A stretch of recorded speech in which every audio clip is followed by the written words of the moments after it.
Hola amigos, mi nombre es Pablo González, integrante del equipo de Trading Different.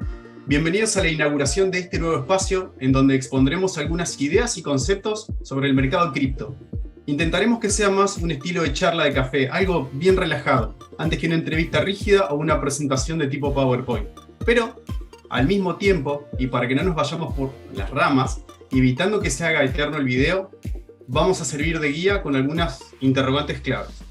Hoy vamos a arrancar con la pregunta del millón. ¿Cuál es el valor real de Bitcoin? ¿Cuál es? Y para eso tenemos a dos invitados especiales que nos van a ayudar. Para las personas que no nos conocen, les presento a los dueños de la casa, Iván Paz y Enrique Piatti, creadores y desarrolladores de los pools de liquidez. Y a nuestros dos invitados especiales, Lucas Cábolo, early adopter y autodidacta de Bitcoin, y a David Espinosi, economista. Y antes de entrar de lleno al tema principal que nos reúne, Lucas, quiero ir con vos.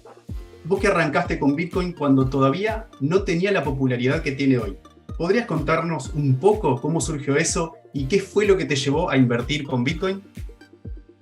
Hola, buenas tardes. Sí, yo escuché la palabra Bitcoin por primera vez en el 2013. Tuve la suerte de que me invitaron a un asado donde estaba la hermana de un conocido líder en el desarrollo de las empresas que brindan servicios alrededor de la tecnología de Bitcoin, que se llama Wences Casares. Y bueno, ahí fue la primera vez que me hablaron de Bitcoin. Yo no tenía idea. En ese momento yo vivía en Estados Unidos, estudié en Estados Unidos. Y bueno, mi primo creía de que bueno, Bitcoin era algo que se estaba desarrollando en el primer mundo y bueno, y que acá todavía no había llegado información de eso. Entonces me invitó a mí pensando de que yo sabía algo del tema y yo no tenía idea. Y bueno, en ese asado me explicaron un poquito de lo que se trataba Bitcoin, que entendí muy poco, pero bueno, ahí ya despertó la curiosidad en Es mí como todos. sobre este tema, digamos. La Sí, primera de vez que hecho yo escuchan, pensaba sí. primero que Bitcoin era algún tipo de estafa, algún scam o que era algo así como una piramidal. Y bueno, soy una persona muy curiosa y me obsesiono con los temas que me interesan, así que a partir de ese día me dediqué a estudiar todo lo que podía. En ese momento había muy poca información relacionada a Bitcoin. No es lo que vemos ahora, que si bien sigue siendo un nicho o algo chico, ha crecido muchísimo.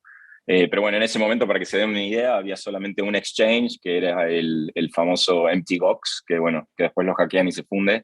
Era muy difícil comprar los Bitcoin, tenías que de alguna manera hacer llegar los fondos a Japón. Ese exchange estaba basado en Japón.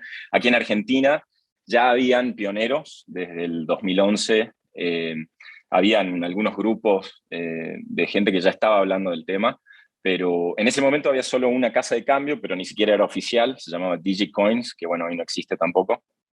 Y bueno, mis primeros Bitcoins pude comprarlos a partir de esta relación con la amiga de mi primo, que era María, que bueno, me hizo el favor porque era muy difícil llegar a MTGOX. Y no fue fácil para mí tomar la decisión de invertir en Bitcoin. No es que lo hice de un día para el otro. Tardé aproximadamente 6 meses en tomar esa decisión. Porque bueno, yo no tenía un background en ciencia de la computación, me costaba mucho entender toda la parte del software, de todos los tecnicismos, bueno, la parte de economía también, creo que aprendí mucho de economía a partir de Bitcoin y no anterior a Bitcoin.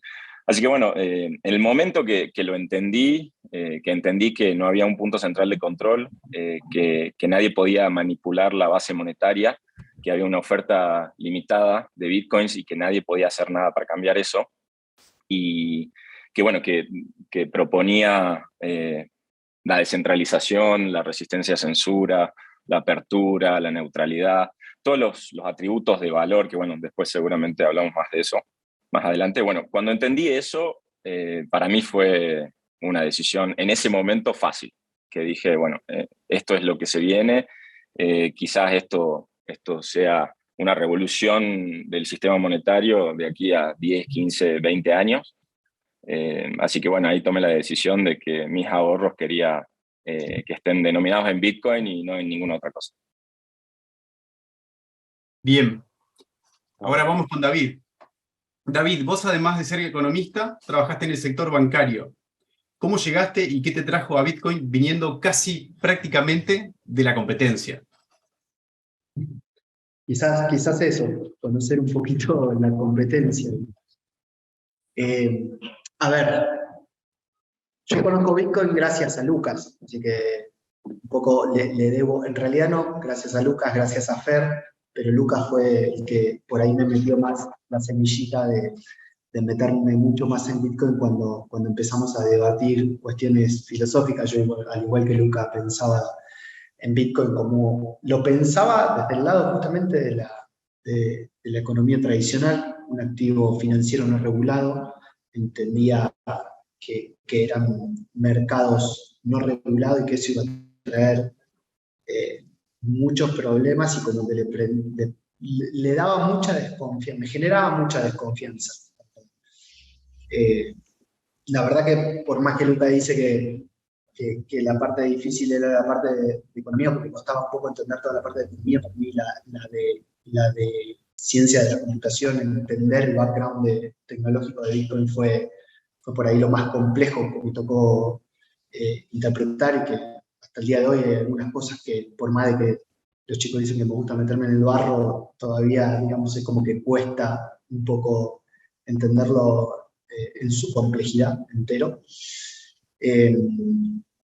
Y justamente lo que, metiéndome en el barro, entendiendo un poco los fundamentos de Bitcoin, entendí que era una revolución financiera que justamente planteaba estar de la vereda del frente del sistema bancario, del sistema al cual muchas veces trabajando adentro uno entiende cómo funcionan las cosas y se enoja bastante siendo un crítico constructivo en todo, y entendía de que esta vía tecnológica era una superación a modo global, a modo filosófico, mucho más libertario, mucho más profundo desde el punto de vista de las decisiones individuales de tu propiedad privada.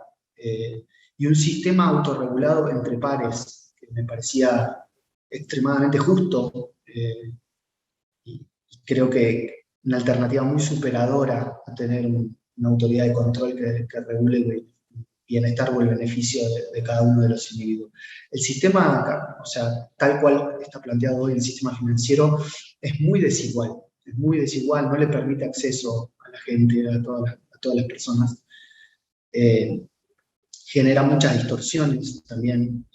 Hay muchos negocios que se realizan por el manejo del dinero externo en tiempo, que justamente se da porque el sistema como está configurado actualmente tiene que necesariamente funcionar por batch, y en esos flujos temporales hay muchas oportunidades de negocios utilizadas por que manejan el sistema financiero actual, y donde el resto debe pasar. Adicionalmente, la cantidad de comisiones que necesariamente tienen que existir para que haya un tercero en confianza regulando todas las operaciones. Entonces, me parece que este sistema, desde lo filosófico y tecnológico, es muy superador a lo que actualmente tenemos, pero estamos en un estadio que todavía sigue siendo muy complejo entenderlo y que también es complejo adoptarlo, digamos. O sea, no me imagino todavía a Doña Rosa manejando las llaves privadas y públicas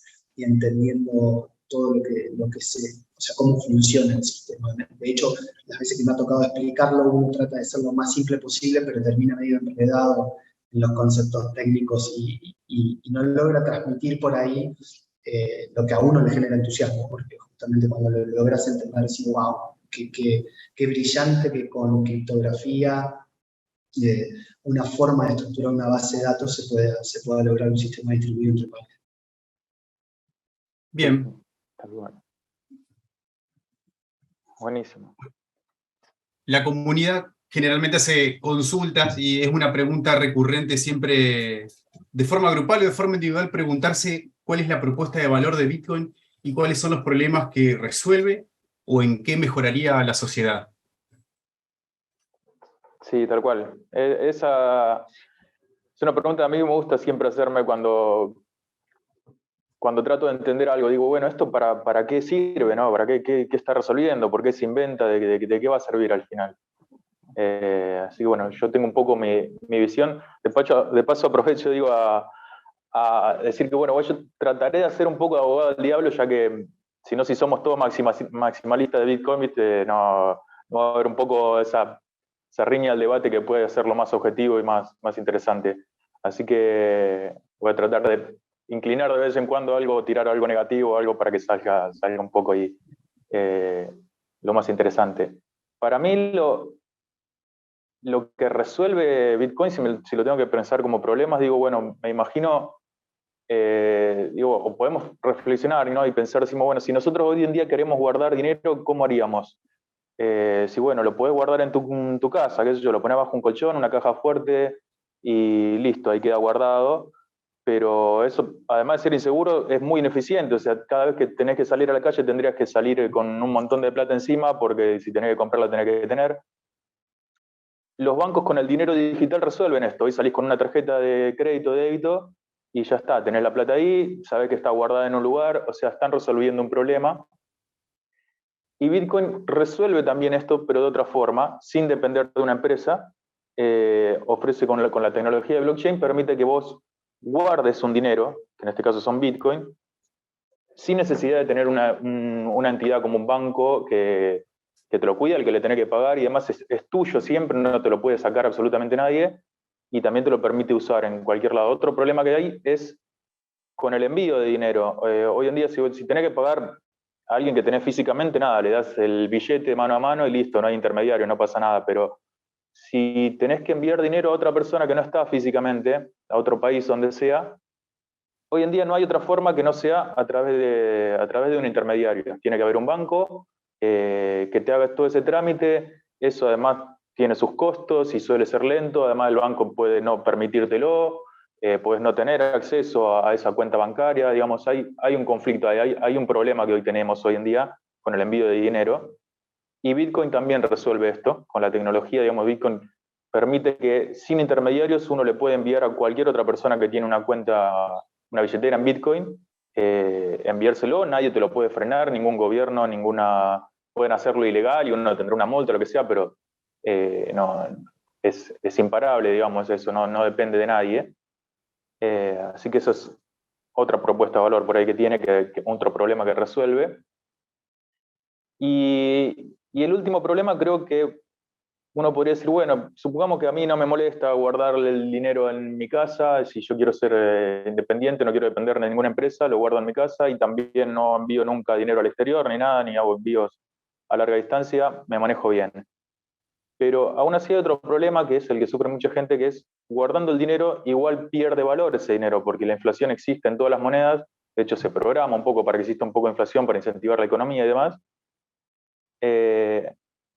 Y Bitcoin también plantea un poco una solución a esto, limitando la cantidad de Bitcoin que se van a emitir, que se pueden crear, hace que por lo menos, bueno, no haya una emisión desmedida, que suele ser lo que lleva a la inflación. Así que creo que esos son 3 puntos que hay claves como que ofrece como propuesta de valor y como resolución de problemas la tecnología de Bitcoin.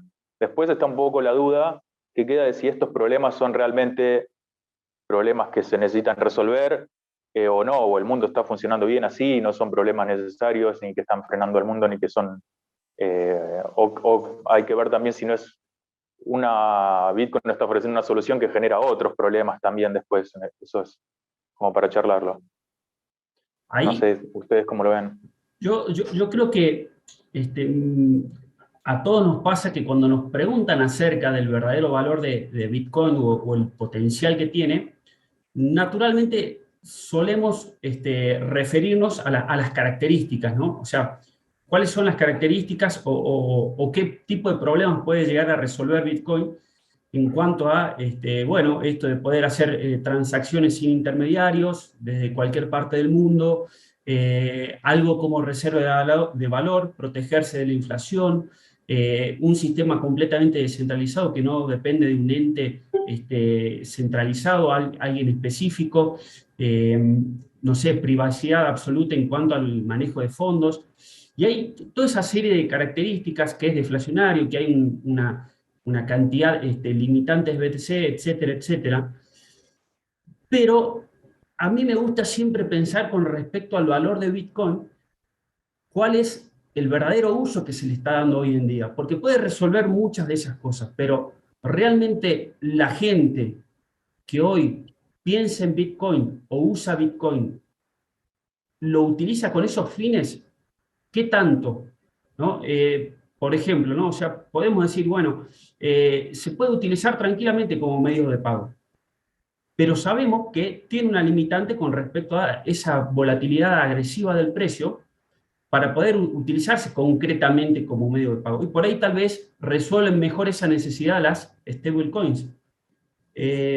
Pero también, pensando un poco, ¿qué pasa con aquellas personas que ingresan o adquieren bitcoins con, digamos, especulando con una reserva de valor o atesoramiento, ¿sí? O lo que sería, digamos, ahorrar, ¿sí? Su capital, proteger su capital. Llega un punto también en que, bueno, ¿en qué momento esa gente que ingresó, ¿sí? Adquiriendo eso para proteger su capital, realmente se desprende del Bitcoin o es simplemente invertir Bitcoin y no deshacerse nunca más de esos Bitcoin, digamos? ¿En qué momento también esa inversión a largo plazo pasa a ser prácticamente una situación de liquidez y volver al sistema tradicional fiat? O se convierte tal vez en otro tipo de activo. Entonces, bueno, nosotros por experiencia propia en Trading Different, sí lo hemos utilizado mucho como método de pagos y cobros. Hemos utilizado también las stablecoins. Lo hemos utilizado a Bitcoin también como un elemento de atesoramiento a largo plazo y también como un elemento especulativo para aprovechar esa volatilidad que hay en el mercado, esas subas y bajas, lo que hacemos principalmente con nuestra profesión de trading. Entonces, a mí siempre me gusta y me queda esa incógnita de, che, bueno, está bien, resuelve un montón de posibles situaciones, pero realmente la gente lo está utilizando para todo ese abanico de soluciones que propone. Bien. Yo no, si me permiten, hay una cosa que me gustaría abordar. Hablaron primero de propuesta de valor y después se habla mucho de evaluación, digamos. Creo que ahí está bueno hacer por ahí una pequeña diferencia. Y digo de hacer la pequeña diferencia, digamos, porque creo que Bitcoin cuando fue creado, si uno se remonta, digamos, a todos los antecedentes con Cypherpunk, quizás la propuesta de valor venía más por el lado de la privacidad. Recordemos un poquito de la historia de cómo los cypherpunk estaban tan preocupados por el poder absoluto que iban a tener aquellos medios centralizados de control de información y cómo no había un símil o un emulador de dinero en efectivo en el mundo digital. De hecho, cuando se escribe el paper de Satoshi, digamos, habla de que como el comercio electrónico está subiendo tanto, deberíamos de tener una solución que sea muy parecida a un dinero en efectivo, en donde no me importe quién es la persona que está comprando ni qué está comprando, sino de que tenga validez verdaderamente ese dinero. Porque uno cuando va a comprar una revista al kiosco de diario no le preguntan de dónde sacó el dinero, no le hacen una trazabilidad del consumo, de lo que hizo con su dinero, ni nada. Se fijan de que la plata que le dé sea verdadera y te dan la revista. Entonces, yo creo que la propuesta de valor en un primer momento quizás tuvo que ver con esto, con tratar de darle cierta privacidad a la utilización del dinero, y después derivó en un montón de cosas. Digamos. Creo que cuando se implementaron primeramente Bitcoin, no sé si estaban al tanto de todo lo que iba a producir. Fue realmente un desafío total al sistema establecido, a los bancos centrales, romper muchas cosas que estaban preestablecidas y sobre todo con el tema del dinero fiat. Hay un tema de la evaluación, y a mí me tocó hacer un poquito de evaluación de empresas cuando hacía un poco de análisis de activos financieros en la bolsa.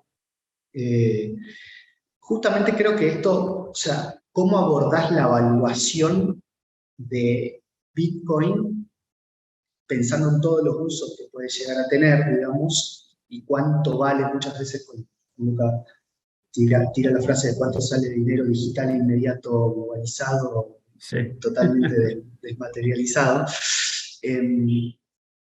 Uno cuando hace una evaluación de empresas o de bonos, lo que ve básicamente es justamente eso, la capacidad que tiene una empresa de producir beneficios a futuro y hacer un flujo descontado de los beneficios futuros en un bono que estrictamente se da el repago de lo que se postula en el momento de emisión. Y cuando uno evalúa una moneda, muchas veces tiene en cuenta la confianza que genera esa moneda, digamos, ¿no? O sea, ¿por qué el dólar vale $1 o vale 1,06 euros? O vale 250 contra el peso argentino. Porque en última instancia una moneda termina siendo una tasa de cambio y muchas veces te preguntan como economista, ¿cuánto va a valer en pesos el dólar mañana? Y no sé, digamos, porque depende mucho de la confianza que se tenga con respecto a esa moneda. ¿Cuánto va a valer? O sea, ¿por qué Bitcoin, si vale $1, deja de funcionar tecnológicamente? Si vale $1.000.000, ¿funciona mejor que si vale $1 o como $20.000, digamos? Yo creo que ahí el tema de la evaluación es lo que por ahí lo constituye como un poco difícil pensarlo en el cortísimo plazo como unidad de cuenta, ¿no? O sea, de la volatilidad propia que tiene contra el dinero fiat. O sea, sería buenísimo que la sociedad piense en Bitcoin y no en dinero. Exacto. La famosa frase, o sea, un Bitcoin vale un Bitcoin. Vale un Bitcoin, ¿me entendés? Estamos muy lejos de eso, estamos muy lejos porque todavía todo el poder dominante y cómo se funciona el sistema está posicionado en el dinero fiat. No veo mañana desbarrancando el sistema fiduciario, digamos, por Bitcoin. Lo que sí creo, digamos, es que Bitcoin tiene muchos usos que inclusive todavía no los estamos visualizando. Más allá de la tecnología nos está permitiendo avanzar en otras direcciones, ¿no? De metaverso y un montón de cosas que todavía siguen siendo como muy incipientes y que ni que hablar con respecto a evaluaciones que son tan volátiles. Pero creo que todavía no terminamos de magnificar o de visualizar lo que implica como una evolución. Para mí es un concepto que va a romper el sistema. Quizás no en el cortísimo plazo todavía, en algún momento creo que lo va a hacer. Perfecto. Bien. ¿Cómo se imaginan el futuro ideal de Bitcoin? ¿Como una moneda mundial única? ¿Eliminando las monedas fiat? ¿Conviviendo con otras monedas fiduciarias? ¿O reemplazando al oro? A ver, ¿quién se anima? Si querés arrancar vos, Luquita, que no pudiste responder la pregunta anterior. Sí. Bueno, yo no limitaría al Bitcoin, si lo vemos como un activo de reserva, solamente al mercado del oro. Creo que hoy en día en el mundo estamos viendo procesos inflacionarios. El sistema monetario actual para mí está quebrantado en sus bases y no es un sistema que pueda sobrevivir en el futuro. Yo veo a Bitcoin como una tecnología superadora, simplemente como mejor dinero, y una de las características del buen dinero, del mejor dinero, es la reserva de valor. Pero no la reserva de valor en decir a cuántos dólares equivale un Bitcoin, sino un Bitcoin equivale a un Bitcoin hoy, mañana o de aquí a 20 años. Y ese valor no se puede diluir porque hay una oferta finita que está fijada en 21 millones y nadie puede tomar la decisión de emitir sobre esa oferta. Por lo tanto, nadie tiene el poder de devaluarlo. esa es la característica que yo veo de Bitcoin como reserva de valor, que tiene salabilidad en el tiempo. Bueno, el concepto de salabilidad es vendibilidad. En inglés es salability. El concepto de vendibilidad es cuán líquido es un activo a lo largo del tiempo, de la escala y el espacio, digamos. En cuanto al tiempo, lo que acabamos de decir, no se puede diluir el valor de ese activo. Entonces, si Bitcoin es un activo de reserva, ¿por qué se limitaría solamente al mercado del oro?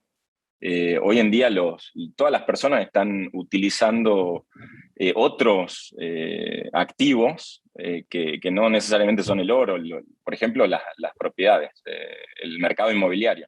En Argentina lo vemos muy claro eso. O sea, la forma de ahorrar en el futuro es invertir en un terreno o en el ladrillo. Entonces, yo no sé si lo limitaría solamente al mercado del oro. Creo que Bitcoin tiene el potencial de absorber valor de cualquier activo que represente una reserva de valor. Y es muchísimo más grande el mercado que simplemente el mercado del oro, digamos. Sí, yo me lo imagino un poco parecido. Digo, si tengo que imaginar un futuro ideal, como que lo que se me hace un poco más fácil es pensar en Bitcoin que funcione, que se logre instalar en la gente, porque básicamente ese sería el éxito. Porque, digamos, si nadie confía, nadie le interesa, nadie lo usa, no, por más que tenga una tecnología genial o no le parezca que está bien y demás, nada, tenés que llegar a esa confianza en la gente. Pero si se logra esa confianza, podrían empezar a usarlo como reserva de valor. Por ahí el ejemplo con el oro es porque tiene cierta similitud en el sentido de que, bueno, una propiedad es muy fácil entender por qué tiene valor una propiedad. Digo, alguien va a vivir ahí, digo, se necesita un territorio, pero digo, el oro, ¿por qué tiene que tener valor el oro? Que lo usamos como algo que es lindo, es un buen conductor eléctrico, pero se usa muy poco en eso, no tiene valor por eso. El oro tuvo un valor tradicional, en algún momento siempre fue un metal brillante que llamó la atención, que siempre gustó, todo el mundo se puso de acuerdo que ese era valioso, y bueno, si estamos todos de acuerdo, va a tener valor. De hecho, hay una frase que es de Minsky que dice algo así como que todo el mundo puede crear una moneda, el que quiera crear una moneda es fácil, el problema es que te la acepten esa moneda. ¿Cómo lográs que esa moneda sea aceptada, digamos? Y bueno, el oro en su momento ya era. Bitcoin, si logra eso, me parece que iría más por el lado de la reserva de valor. Me lo imagino así como, no sé, gente que para diversificar un poco, como uno dice, ok, bueno, así como compras propiedades, puedes decir, bueno, pongo un poco en Bitcoin por la duda que haya una crisis, que las monedas fiat se vayan a cualquier lado, que haya crisis en algún gobierno importante como Estados Unidos y demás. Ok, tengo esto acá, a lo mejor tengo oro, a lo mejor tengo Bitcoins, a lo mejor lo veo más como por ese lado, que como una moneda que reemplace a las monedas fiat, no sé el resto. Claro. Sí, se entiende, o sea, sería comparado al oro porque es un bien monetario. Los bienes monetarios son bienes de mercados que no se consumen, no son consumibles, digamos. Sí, en ese sentido yo creo que Bitcoin es superior al oro porque es mejor en cuanto a las características, en la divisibilidad, transportabilidad, durabilidad. Bueno, es superador en todo sentido, excepto, bueno, en la historia de confianza adquirida, ¿no? El oro funciona como dinero hace 5.000 años aproximadamente y bueno, Bitcoin solamente tiene 13 años. O sea, no tiene una historia conocida tan fuerte. Pero creo que o sea, no me limitaría a hablar solamente de reserva de valor, ¿no? De Bitcoin. Creo que lo primero que va a conformarse con Bitcoin es la reserva de valor, que no creo que esté conformada en su totalidad en este momento. De hecho, recién está empezando a adquirir esa característica. Creo que la adopción, las métricas de adopción están en el 2% mundial. Y bueno, y sumando un poco a lo que decía David, creo que muchísimas de las aplicaciones de Bitcoin quizás todavía ni siquiera las pensamos y van a venir muy probablemente cuando esa adopción alcance un 20%, un 30%, cuando la base de usuarios sea mucho más amplia, digamos. Segundo, de la reserva de valor, yo creo que recién ahí va a venir Bitcoin como medio de pago. Si bien hoy en día lo podemos utilizar como un medio de pago, creo que es tan buen dinero que nadie quiere deshacerse de los Bitcoins porque sabe que a futuro van a valer mucho más. De hecho, yo tengo, bueno, una experiencia personal muy, muy dolorosa con eso. En el 2014-2015 utilizaba Bitcoin como medio de pago muy seguido, y son Bitcoin que no hubiese querido gastar. Si me preguntás hoy, si hubiese tenido, en ese momento tenía una opción de gastar otros dineros y elegí gastar Bitcoin, y hoy es una elección muy costosa. Y creo que por último, ya una vez que, y por supuesto que las características de medio de pago no creo que vaya a darse en la capa 1 de Bitcoin, ¿no? No creo que vayamos a estar pagando el café o el restaurante o el hotel con el envío de Bitcoins a través de la blockchain de Bitcoin. Creo que van a haber soluciones de capa 2, de capa 3, como Lightning Network, que hacen a la velocidad del dinero y que lo tornan mucho más útil para un sistema de pagos. No creo que Bitcoin en la capa 1 sea tan útil como un sistema de pago, ¿no? Porque tenemos que esperar las confirmaciones y toda esa cuestión. Y no creo que tenga sentido también, ¿no? Utilizar toda esa robustez de seguridad que nos brinda descentralización, resistencia a censura y todo para pagar un café, ¿no? Creo que para eso van a haber aplicaciones que se van a desarrollar sobre la capa núcleo esa de Bitcoin. Y por último, creo que recién vamos a ver de lo que hablaban también de unidad de cuenta, ¿no? De lo que decía David, que bueno, que estamos lejos de eso, ¿no? De pensar en Bitcoin y tomar a Bitcoin como la noción de valor, digamos, de las cosas, ¿no? Que hoy en día es el dólar. Creo que yo pienso que de ese camino falta mucho por caminar, digamos, por transcurrir, y lo veo posible y muy probable, pero creo que va quizás tarde décadas en llegar ese momento. A mí siempre se me viene a la cabeza, hablando de estos temas, una entrevista que le hacen en el 92 a Bill Gates sobre Internet, y que no les puede explicar qué es Internet o para dónde va Internet, y como que le trata de decir algo, pero se enrieda un poco en lo técnico, y el de frente medio como que le hace algunas bromas y lo toma como un poco sarcástico. Pero vos me estás diciendo que van a transferir videos y música. Sí, puede ser. Y como que de frente se le reía, y hoy vemos lo que no nos imaginamos un mundo sin Internet. Yo creo que a Bitcoin le falta UX, le falta User Experience, digamos, ¿no? O sea, estamos en una etapa donde todavía es muy difícil adoptar esta tecnología. Por ahí somos los curiosos los que estamos innovando en tomar esta tecnología, digamos, y adoptarla. Hasta que llegue a la masividad, creo que falta mucho tiempo. Y por supuesto que esta cuestión de que siempre se plantean, bueno, un dinero bueno es el reserva de valor, el medio de intercambio y la unidad de cuenta. Pero ¿quién dijo que eso llegó en simultáneo? Digamos, o sea, la historia del oro no fue así. Digamos, no fue que ese dinero fue reserva de valor, unidad de cuenta y medio de intercambio. De hecho, en los inicios, el oro y la plata tenían, digamos, iban con cotizaciones muy iguales, digamos, y después se empezaron a dar, en función de cuestiones extractivas y algunas otras cosas, diferencias entre los dos metales, y ganó mucho más la ponderación, digamos, con el dinero fiduciario y el oro que la plata. Pero yo me imagino esto con Bitcoin. Me imagino etapas de evolución donde vaya adoptándose primero como reserva de valor, posteriormente como medio de intercambio, y por último unidad de cuenta. Unidad de cuenta necesita una masividad global muy, muy importante para que todos estemos de acuerdo que una pizza vale 0,0000001 Bitcoin, no lo que se pagó en ese momento. Los 10 Bitcoin. Claro, entonces creo que vamos a tener que esperar, que seguir. Lo interesante de todo esto es vivirlo desde el inicio, que estas volatilidades por ahí no nos asusten, y seguir confiando, desde mi punto de vista, seguir confiando en la tecnología, digamos. Ahora donde más no es consejo de inversión, pero donde más ganas me da de comprar. Claro. Qué interesante sería, ¿no? En un futuro cuando ya se dé esa masividad y Bitcoin sea una unidad de cuenta, pensar en que sería la primera vez en la historia monetaria que va a existir una métrica constante de valor, porque así como existe el metro, que tenemos que es una métrica global de saber, bueno, de distancia, de noción de distancia, con Bitcoin nos da por primera vez una constante para medir el valor.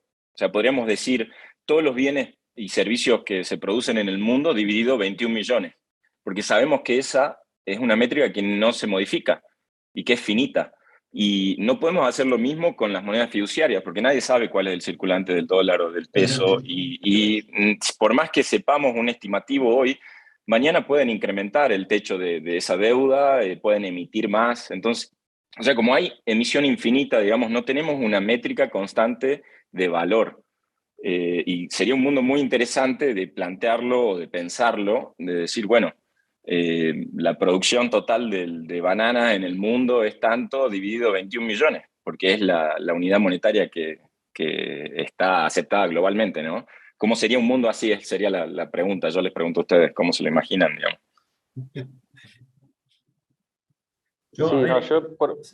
Ahí va, como te lo imaginaba. No, a ver, yo si bien diríamos, bueno, puede ser que cada cosa cotidiana empiece a tener un valor en unidad de cuenta de Bitcoin, ahí lo que yo me preguntaría realmente es, ¿se acabaría la volatilidad, por ejemplo, de los precios o de la inflación? ¿Se acabaría realmente, por decirte, la ley de oferta y demanda sobre un producto? ¿O siempre tendríamos, por ejemplo, el valor de un determinado modelo de auto, siempre el valor de 0.0002 BTC, por ejemplo? ¿Interferiría ahí qué tanta demanda tiene ese objeto y va aumentando en relación a su precio en Bitcoin? Bueno, y yo creo que en ese caso... Perdón. No, dale vos, David. Eso se explica justamente por ley de demanda y oferta. Si vos tenés un bien que es finito y otros que pueden ir creciendo en función de, se pueden seguir produciendo, y siempre va a tender a tener más valor el que es finito, porque no tenés posibilidad de producir más de ese bien para poder comprar el otro. De hecho, es lo que explicamos con la teoría monetarista de la inflación. Digamos, si vos haces una expansión monetaria, estás generando más cantidad de dinero proporcionalmente que la cantidad de bienes que tenías en un momento anterior. Por esa razón, vos estás más dispuesto a entregar más cantidad de dinero por los bienes que tenés, y por eso suben los precios, o sea, se deprecia la cantidad el dinero que necesitas para comprar ese bien finito que tenés. Entonces, la velocidad del cambio de la oferta monetaria es mucho mayor que la de la capacidad de producción de ese bien.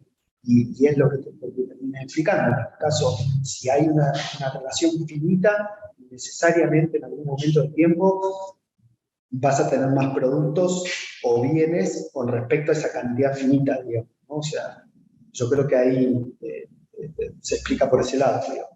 No sé si sí, de hecho sí, genera deflación, como se sabe, el Bitcoin es deflacionario.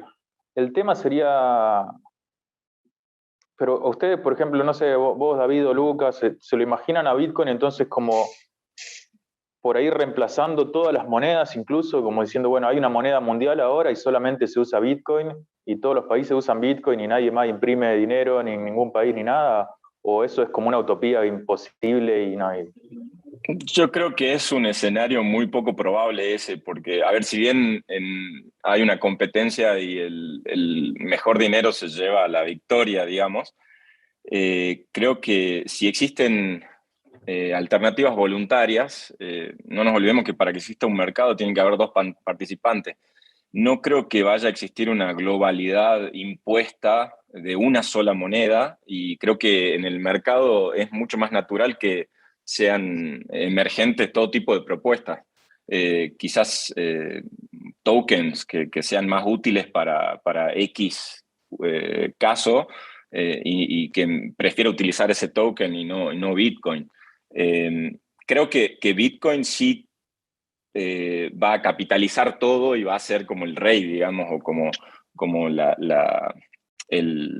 que el victorioso, ¿no?, de esta competencia monetaria, pero yo no creo que vayan a desaparecer la totalidad de todas las otras monedas fiduciarias, altcoins. Creo que van a ir perdiendo, sobre todo las fiduciarias, creo que van a ir perdiendo valor y la gente quizás ya no necesite pasarse, digamos, ¿no? No va a tener mucho sentido utilizarlas, pero no creo que vayan a desaparecer. La pregunta ahí sería, ¿realmente a todos los gobiernos mundiales les conviene eliminar su dinero fiduciario y reemplazarlo por un patrón, o reemplazarlo por un patrón Bitcoin donde respalden cada emisión de su moneda en Bitcoins? Y la respuesta es no. O sea, porque... No, al status quo no les conviene. Exacto, nos precede todo lo que sucedió con el patrón oro, donde en busca de esa adquisición de poder terminaron eliminándolo. Entonces, yo creo que no van a retroceder en ese sentido.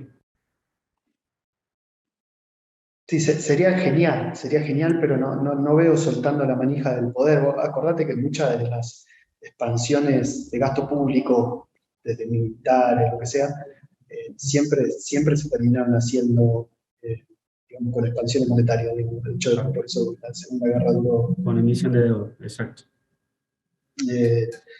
Acá sería el mejor de los mundos, pensar en un mundo donde existe un patrón Bitcoin, donde los gobiernos centrales se adapten de cierta manera a tener cierto respaldo, inclusive abordar algún token donde esté respaldado por Bitcoin. Creo que nos va a faltar muchos años o siglos de historia para que eso pase. Tiene que ver con verdaderamente tener algo mejor para la sociedad en detrimento del poder individual de un Estado. Y le estamos viendo justamente ahora lo que está pasando, digamos, cuando empiezan estas luchas de ego, digamos, donde se empiezan a dar. Yo veo un mundo mucho más conflictivo en el corto plazo, digamos. De hecho, lo estamos viendo, estos procesos inflacionarios que se están viendo atados por ahí en una situación internacional más complicada y nuevamente desafiándose el poder desde varios lados, y todo tiene que ver con todo, termina siendo también una cuestión financiera, ¿no? O sea, cómo actúan cada uno de los gobiernos. O sea, esto de la cantidad de restricciones, de imposiciones de multa que le están poniendo a Rusia por el otro lado, tratando de hacer una expansión para frenar un poco la expansión física que le están haciendo los países occidentales. Yo no veo, me encantaría pensarlo, pero hoy en el corto plazo me parece una utopía de que tengamos un patrón Bitcoin respaldando todas las monedas fiduciarias del mundo. Ahí tocaste un punto, David, y aprovecho para hacerte una pregunta puntualmente a vos, a ver cómo lo ves. De este mundo utópico ideal que estamos planteando, que resolvería muchísimo en el mundo un patrón Bitcoin que se implemente, o una moneda globalizada, ¿cuáles serían esos 3 puntos inmediatos o más importantes que vos verías que resolvería la utilización de Bitcoin como moneda global o respaldo como patrón Bitcoin? En una sociedad, ¿no? O sea, ¿cuáles serían esos 3 efectos que se verían inmediatamente como mejor en la sociedad?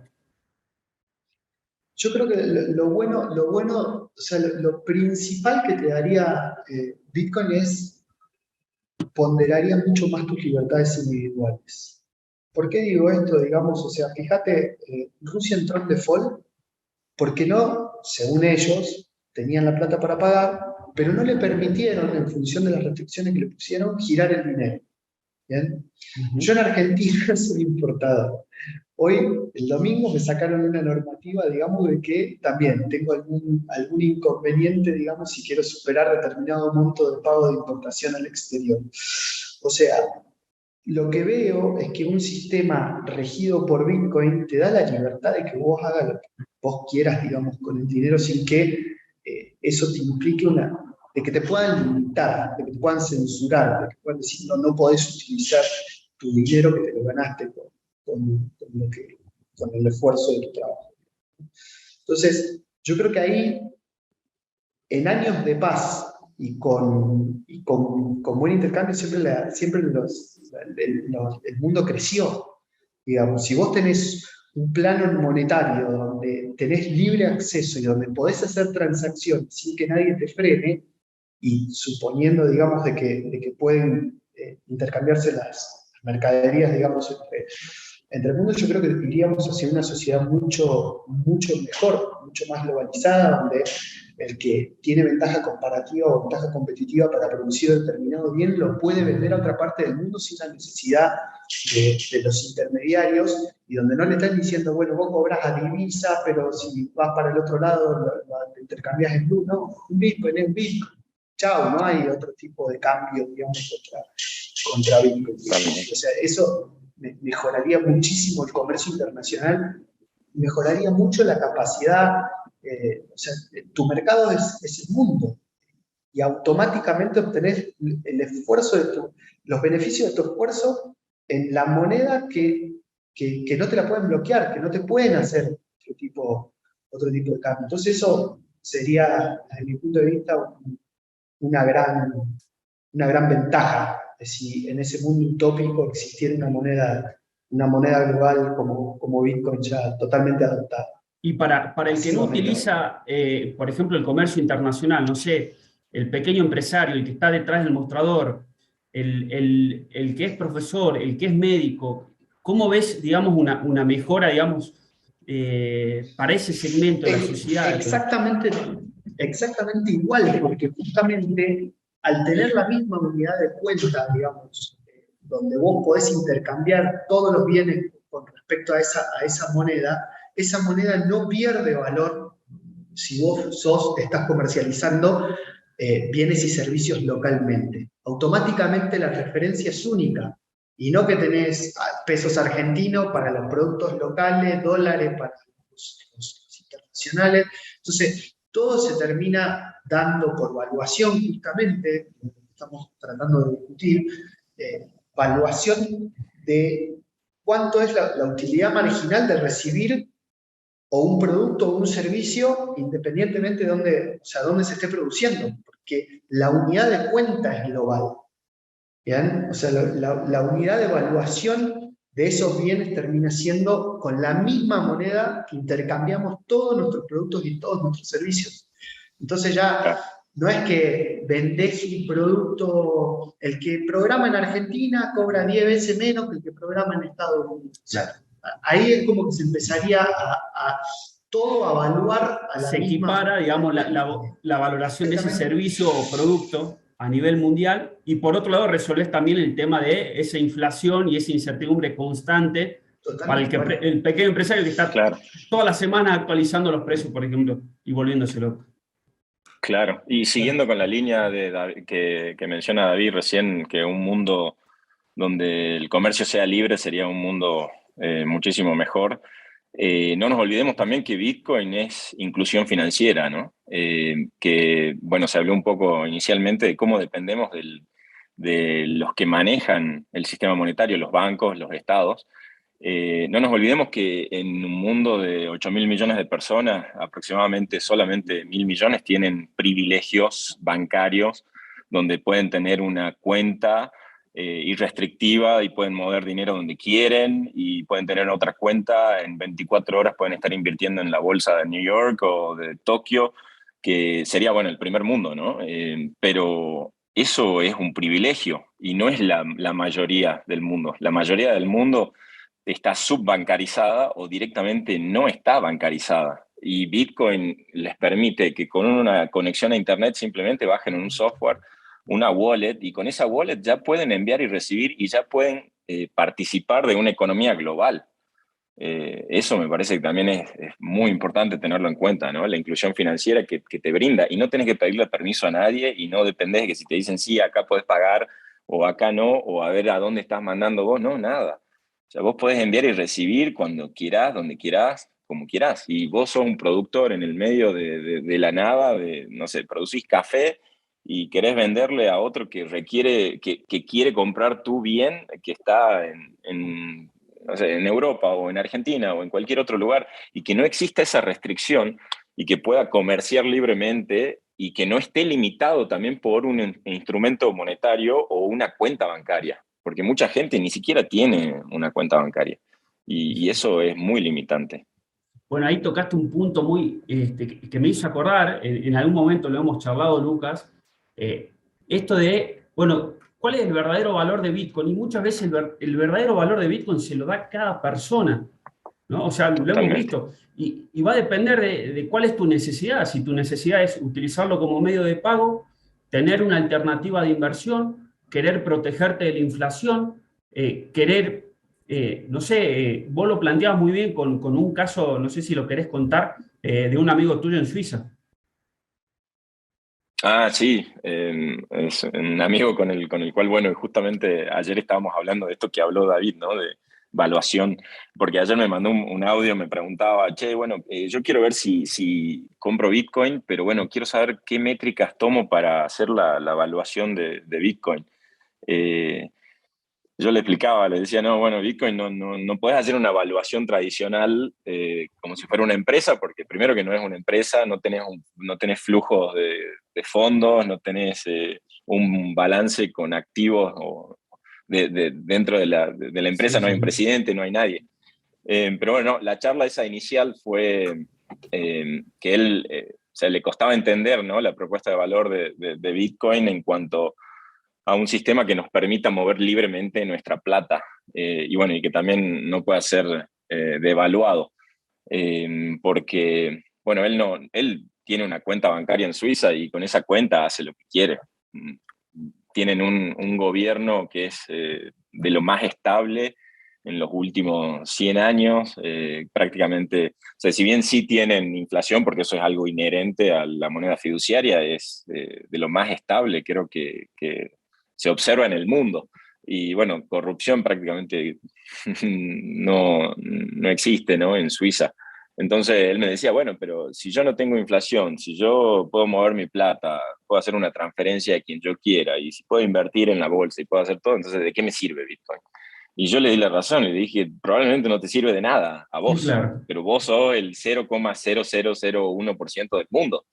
Y la realidad del mundo no se asemeja a Suiza, se asemeja a Argentina, Brasil, Ucrania, Venezuela, África, Colombia, México. Venezuela, o sea, digamos, es pensar un poco más allá, ¿no? De la realidad de cada uno también. O sea, si bien cada uno le va a dar el uso que quiera, yo creo que también tenemos que tener un poco más de empatía y la capacidad de poder pensar, ¿no? Cuáles son las necesidades de los demás también.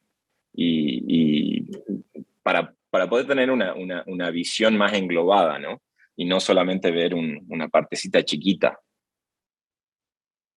Muy bueno, muy bueno. Sí, sí.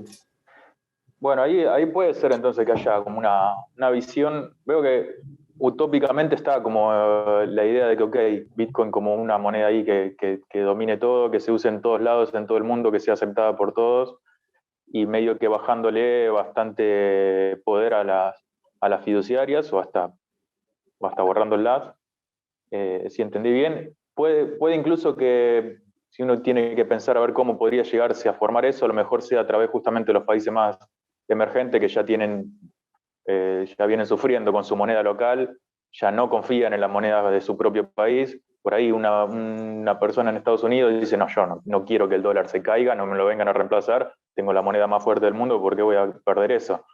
Pero bueno, Argentina, como estamos nosotros, Venezuela, decir, bueno, sí, que se vaya el peso, que venga cualquier otra cosa.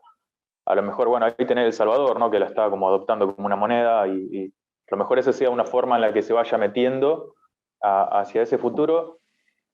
Y ahí medio que ya nos podemos meter un poco en el barro en la otra pregunta que seguramente la iba a decir Pablo también, pero es, ok, los problemas que hay, porque ya lo empezamos un poco a debatir. Sí. Yo con eso tengo un dilema un poco más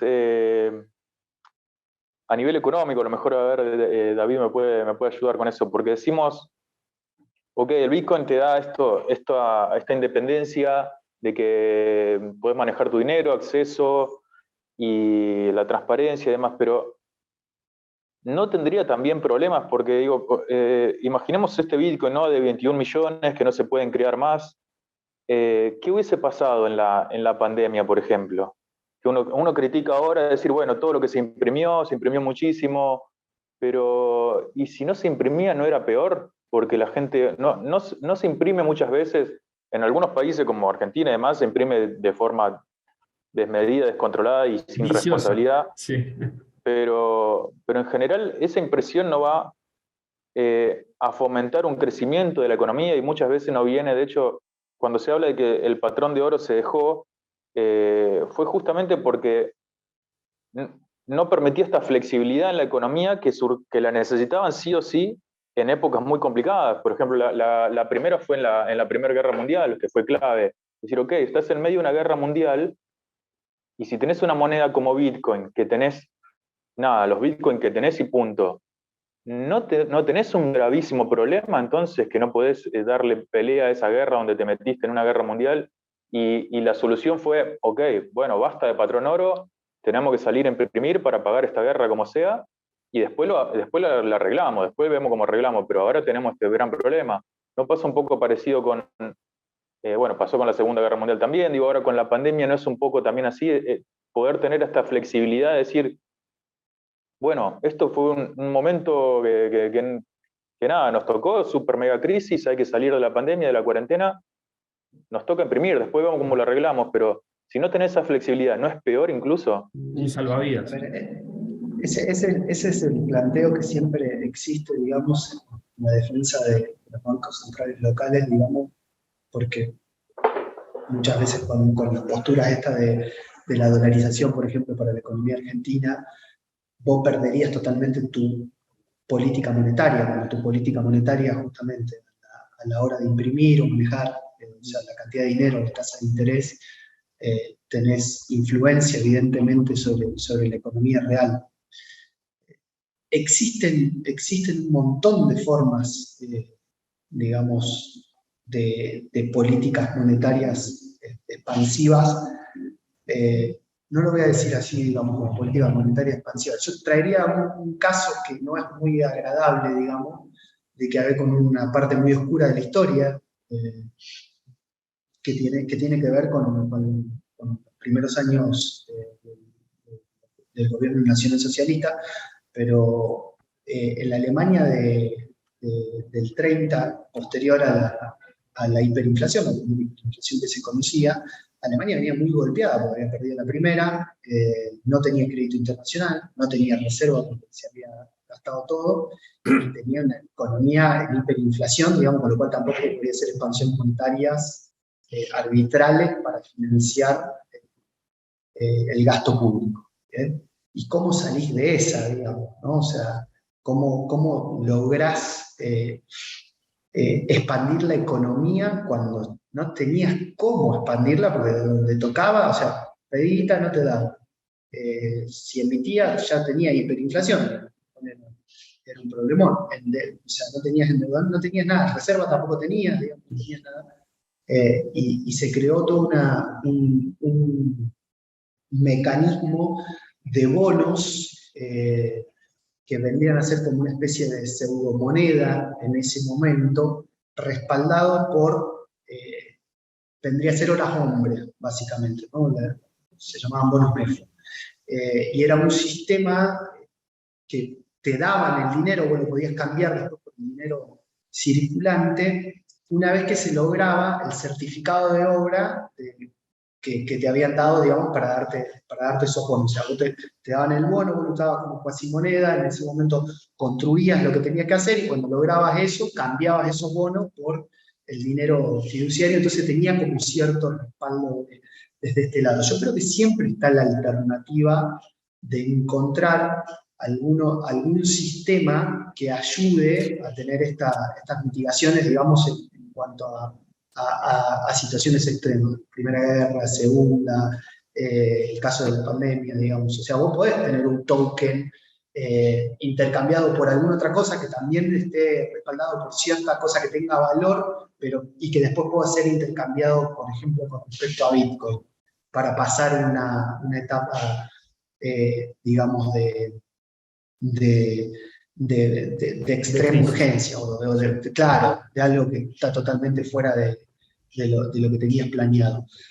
El problema es que si vos, bajo ese argumento, le dejás la autoridad monetaria al de turno, y bueno, ya vemos lo que pasó en la historia, o sea, son mucho más los años y la evidencia empírica que tenemos del desastre monetario que el de conciencia y beneficio monetario, digamos, en situaciones muy particulares. Y vuelvo a insistir, mecanismos siempre va a haber, o sea, siempre vamos a tener la opción de ser creativos y crear algún esquema que solvente los problemas en determinado momento. El problema de fondo de las políticas monetarias es que han sido destructivas históricamente contra la población. Y nosotros lo vemos aceleradamente porque Argentina es barracho, digamos, pero te vas afuera y la evidencia también, fuera, en Estados Unidos pasa lo mismo. O sea, no es que ellos tienen un poco más de ventaja porque exportan un poco de inflación, digamos, entonces imprimen y no se nota tanto, y nosotros, bueno, se nota muy rápido, digamos, pero históricamente han estafado a la sociedad. No sé si... Totalmente de acuerdo con David. Creo que yo creo que sí, Lucas, algo. No, digo que creo que, siguiendo con lo que decía David, es contrario a lo que recién preguntaba. Las guerras hubiesen sido muchísimo más cortas si el Estado no hubiese tenido la capacidad de financiarse infinitamente con la emisión monetaria.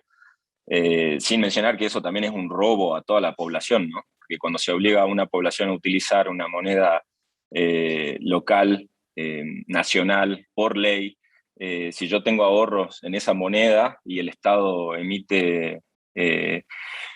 hace emisión de dinero, literalmente me está robando mi valor producido. Entonces los estados tienen esta herramienta que es como una varita mágica donde pueden financiar infinitamente, en el caso de las guerras, los desastres que estaban haciendo. Si hubiese existido un patrón oro o un patrón Bitcoin, se hubiesen quedado sin dinero y hubiese sido todo mucho más corto. De hecho, eso es lo que pasaba en la época feudal, digamos. O sea, la primera vez que hubo tanto una guerra fue cuando salieron de patrón oro. Y la Belle Époque, por algo le dicen la Belle Époque, digamos. En ese momento la gente trabajaba y tenía la capacidad o el poder adquisitivo de comprar un montón de cosas.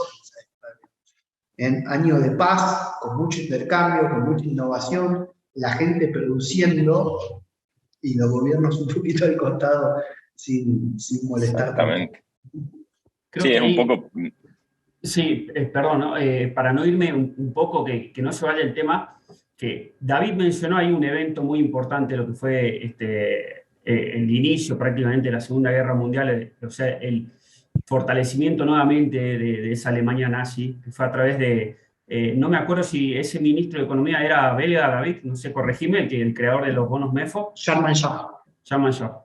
Y, a ver, que estuvo muy bueno, muy ingenioso, cómo tratar de resolver una crisis o un faltante de capital para salir adelante. Recuerden que además tenían que reparar medio país entero de la Primera Guerra Mundial. Entonces, 5 PBI de deuda. Además, claro, deuda por todos lados, no podían emitir porque la inflación se le iba a las nubes. Estaban en un momento muy complejo y cómo el ingenio, entre comillas, bien intencionado en ese momento de salir de una crisis, fue buscar, bueno, qué tipo de recursos abunda en nuestro país. Y en ese momento se dieron cuenta que tenían un montón de gente desempleada, ¿sí? Recursos de manos hombre, y por otro lado, el tiempo, que el tiempo todo lo tiene. Entonces terminaron transformando esos bonos en un equivalente a horas hombre para poder levantar el país y salir adelante. Tal vez lo que nos está faltando a nosotros, a toda esta sociedad contemporánea, es ver este tipo de casos de ejemplo que nos permitan ver alternativas, que tal vez son alternativas que no conocemos, y es ahí donde recurro nuevamente a una pregunta para vos, David, ¿qué otras alternativas conoces de este tipo, como este tipo, o otras cosas que tal vez los libros enseñen y por ahí la sociedad no conoce, donde uno pueda sobrevivir durante una crisis o salir de ella con este tipo de acciones que no impliquen impresión de dinero fiduciario, inflación, etcétera? Bueno, a ver, a mí esta cuestión de patrón oro, patrón hora hombre me parece buenísimo, o sea, sería genial tener, pensemos que todas las estructuras de los gobiernos, las estructuras del sistema financiero son recontra caras y se tienen que financiar con recursos que se generan, digamos, muchas veces para producir. Está bien, entiendo muchas veces estas cuestiones de las ineficiencias del mercado, que también hay que ser reales, digamos, necesitan algunos monopolios para ofrecer bienes públicos, etcétera, etcétera, y que también entra en la discusión de si debería o no de existir un mercado, o sea, totalmente el mercado, totalmente, o los estados, la combinación de ambos, ¿bien?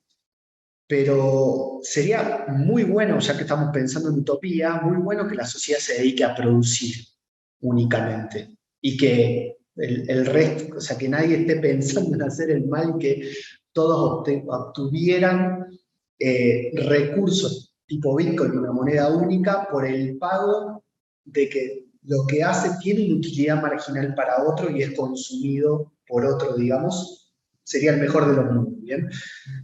Pero lo que pasa que, bueno, justamente que la realidad muchas veces no se adapta a los mundos utópicos, digamos, y donde pasan otro tipo de cosas. Pero creo que, ¿por qué no puede haber una cripto?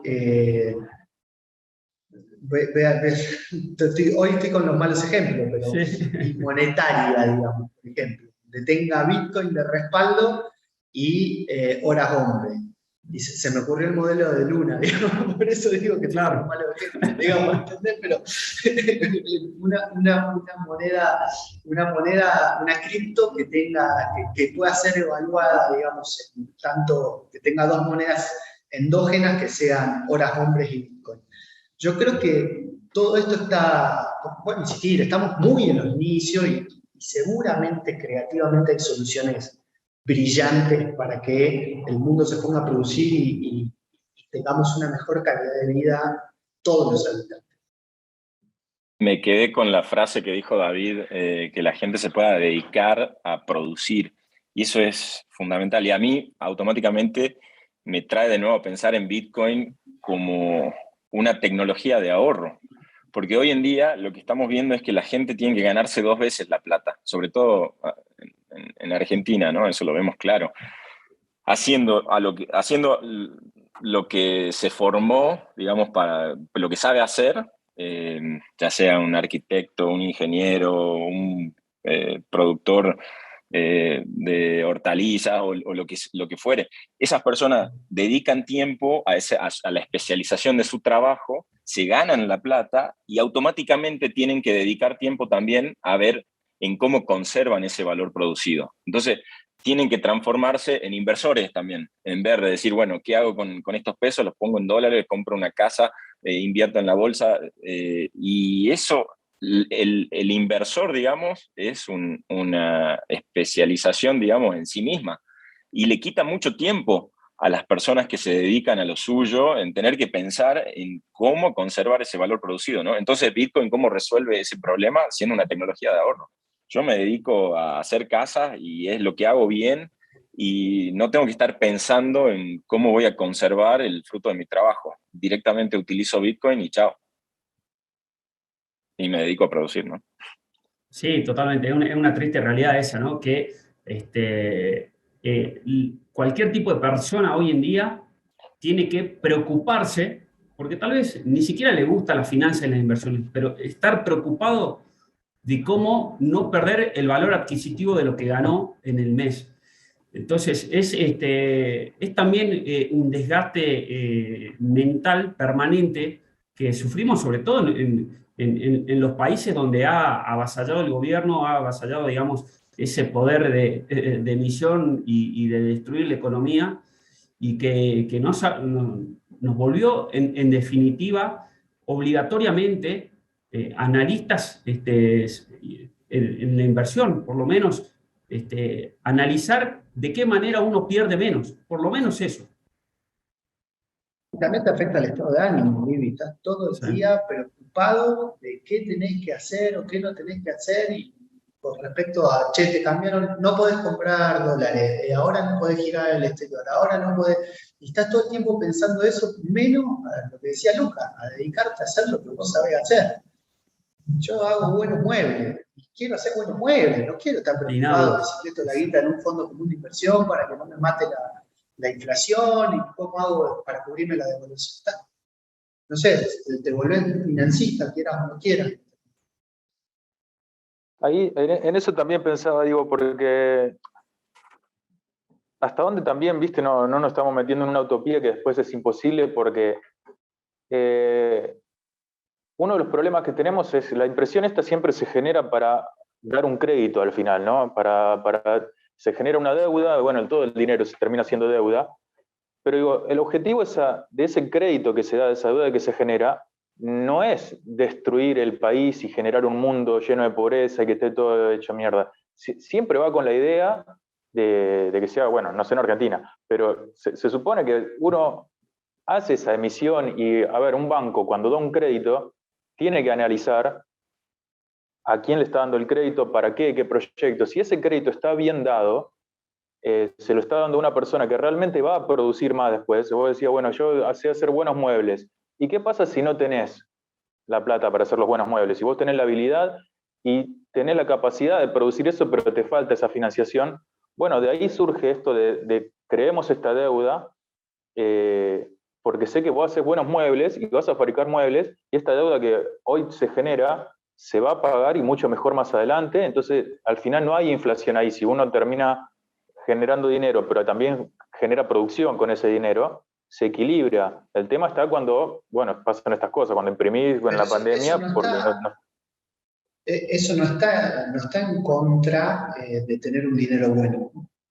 Eso es otro mercado, un mercado justamente de dinero, en donde, por ejemplo, supongamos que esta economía fuera regida por Bitcoin.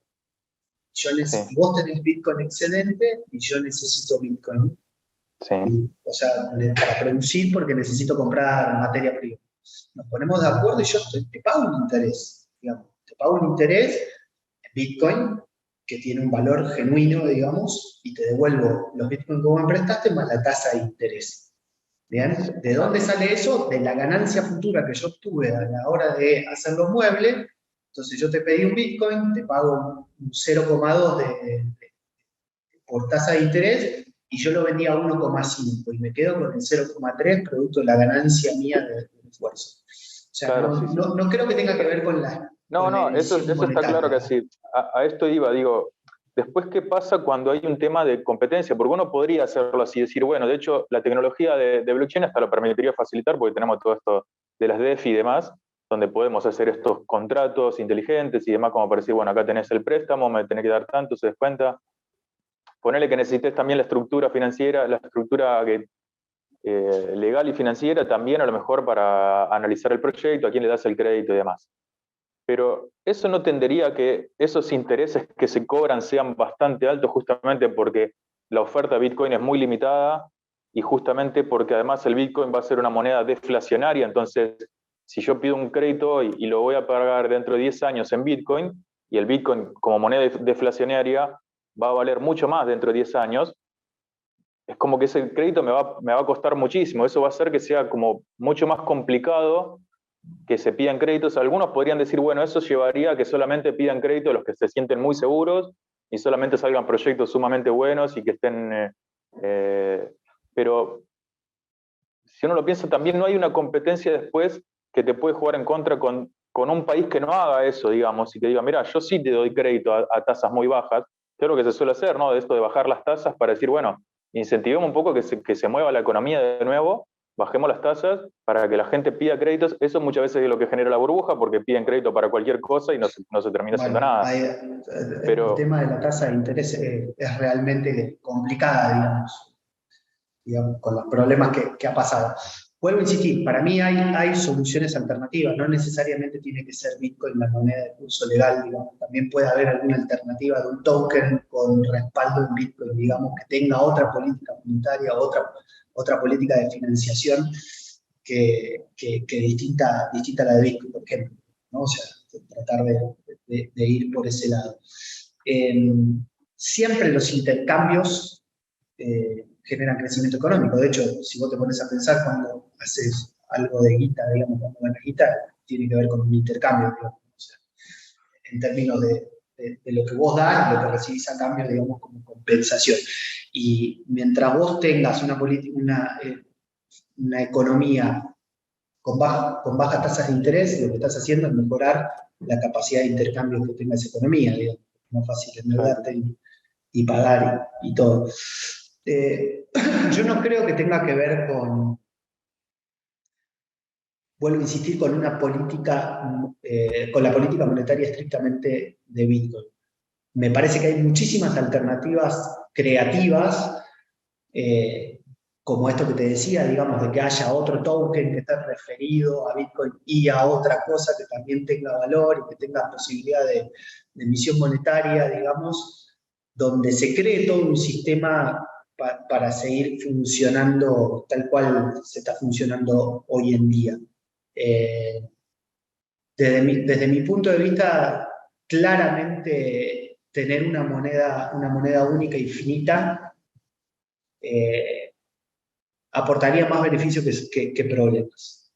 Porque ya vimos lo que pasa empíricamente con monedas donde la cantidad no está controlada. Donde la emisión es arbitraria y donde está... Y quizás alguno de los gobernantes lo quiso hacer de buena manera, pero el resultado final es desastroso. Parece que en un mundo futuro mejor, una moneda limitada que sirva de referencia para otras cosas permitiría tener un mundo más justo. Totalmente, pronto, digamos, creo que la historia...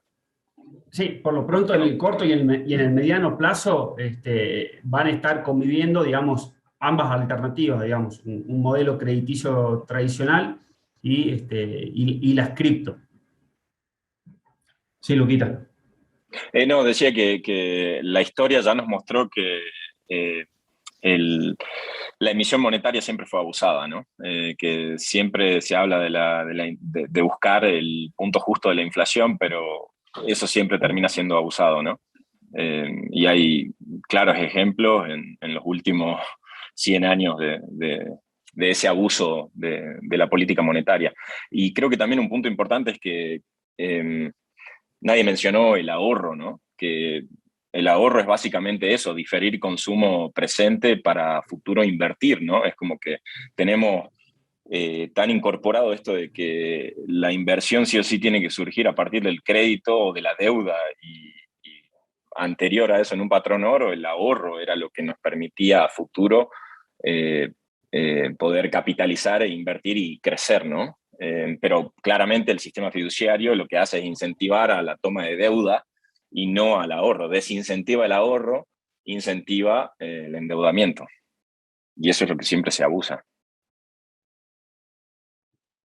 Sí, mi duda está un poco si eso no pasa a ser un problema que es casi imposible de resolver ya por naturaleza humana, a lo mejor si se quiere, porque incluso muchas veces está esta historia del dinero, que se habla de que el dinero surgió como un reemplazo al trueque para hacerlo más eficiente y demás, pero está también la alternativa a ese... ¿Cómo? Creí que hablaba. La alternativa a eso que es que el dinero surge en realidad justamente por esto, como una necesidad de deuda. Decir, bueno, yo te debo algo porque ahora no te lo puedo pagar, ya sea por el trueque o por lo que sea, y de pedir esta deuda y de generar esta deuda. Como que hay... entonces no sé hasta qué punto se podría financiar todo con ahorro, y esta deuda no es algo necesario que uno dice, bueno, lo limitamos y el Bitcoin no te permite tomar tanta deuda o es caro. No sé hasta qué punto no terminarían saliendo otras alternativas que decir, bueno, ahora la deuda te la da, si no hay bancos, te la da otra entidad en la que confíes, Google, qué sé yo. Entonces, emite deuda a Google. Yo no creo que el dinero haya surgido como una necesidad de deuda, el dinero surge como una necesidad de intercambio.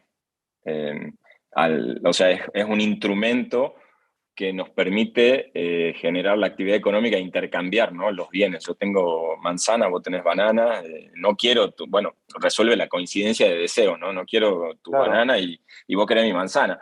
Entonces tenemos que encontrar un punto de lo que es lo que vos querés en el momento que vos querés, y por eso existe el instrumento monetario, que resuelve el intercambio, no necesariamente la necesidad de deuda.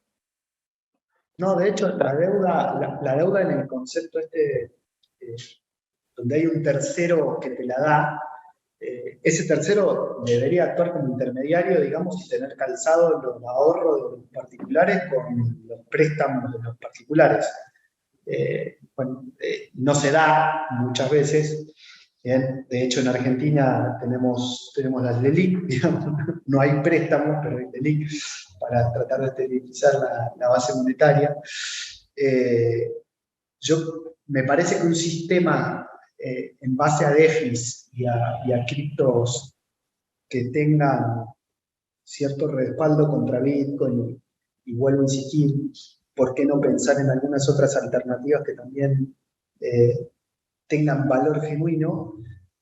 Puede ser un sistema pero totalmente superador, y la tasa de interés va a estar dada por el mercado. Si hay más oferta que demanda, va a ser baja; si hay más demanda que oferta, va a ser alta.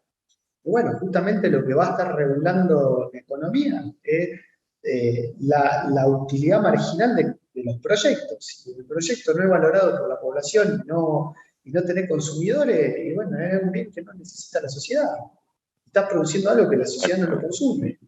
Exactamente. Y si ese producto te permite hacer el repago del crédito, es porque el valor que se le da al dinero es menor al valor que aporta el bien que estás entregando al futuro. O sea, es un mundo mejor. Claro, sí, eso, por eso te digo, eso como que en un mundo ideal encajaría bien, y si todo el mundo está usando Bitcoin y todo de acuerdo a esas reglas, pero como que veo que el que decida jugar con esa regla va a estar en desventaja contra el país que no lo haga, que el país que se tome la libertad de decir, bueno, yo sí bajo las tasas de interés, y yo sí voy a dar crédito y voy a generar deuda más barata. Ese país se me hace como que va a producir más, siempre y cuando lo utilicen para esa producción, ¿no? Y eso le va a permitir un crecimiento, como que te termina sacando ventaja, es decir, bueno, yo tengo, por limitarme al Bitcoin y de estar tan fijado a esto, y no será ahí en esa competencia donde hay también ese problema, que decir, bueno, al final todos terminan cediendo porque si no el otro te saca la ventaja. Pero si ese fuese el caso, entonces todos los países con hiperinflación tendríamos que tener un superávit de productos y servicios. Claro, bueno, no es el caso, es al contrario. Lo que pasa es que la emisión monetaria no necesariamente te crea más productos y servicios. Es como que, no sé, te doy un ejemplo, tengamos un estadio con 10.000 asientos. Y yo digo, no, 10.000 asientos no me alcanzan, yo quiero 30.000. Entonces hago emisión monetaria para comprar 30.000 tickets para los 10.000 asientos. Eso no te generó 20.000 asientos extra. Eso lo único que hizo es encarecer el precio de los 10.000 existentes. No necesariamente la emisión monetaria te genera bienes y servicios. Yo creo que es al contrario. No. O sea, la hiperinflación te encarece todos los bienes y servicios y te termina generando escasez. O sea, me refiero a cuando está bien hecho. Obviamente, si agarramos países como Argentina y Venezuela, claramente no. Claro, pero ese es el problema, ¿no? Cuando pero a Estados Unidos sí le sirvió. A Estados Unidos le permitió. Pero miramos la historia de Estados Unidos, que fue el que dijo, che, adiós, patrón oro, porque necesito imprimir más. Y no le fue mal, ¿viste? Claro, pero Estados Unidos tiene una varita mágica extra, que es que exporta la inflación a todo el mundo. Sí, estaba en una postura obviamente de privilegio, que estaban todos necesitando su moneda, pero hay muchos países, digo, que estuvieron con Europa también, digamos, vos nombrabas Suiza y demás, como que hay países donde parece funcionar eso y que el crédito está bien dado y está llevado a la producción. o sea, yo tengo un poco ese conflicto. Claro, digo, ahí justamente ahí está el problema, ¿no? De que tenemos que tener esa buena fe en el gobernante de turno, claro, de que van a encontrar justa la emisión monetaria justa y que eso no se va a abusar. Y es justamente lo que vemos que pasa todo lo contrario. Se termina abusando y bueno, y decimos, no, bueno, pero si no se abusaría y si se haría bien y si la cuestión, pero es como que es una cuestión sistémica, ¿no? Que termina pasando Deberías de de tener igual manera. perfectamente modelado la expansión de la demanda de dinero para que vos puedas crear la oferta necesaria para abastecer esa demanda de dinero. No pasa. No pasa, está más en función del déficit fiscal, ¿no? De lo que necesitas en ese momento para expandir el gasto.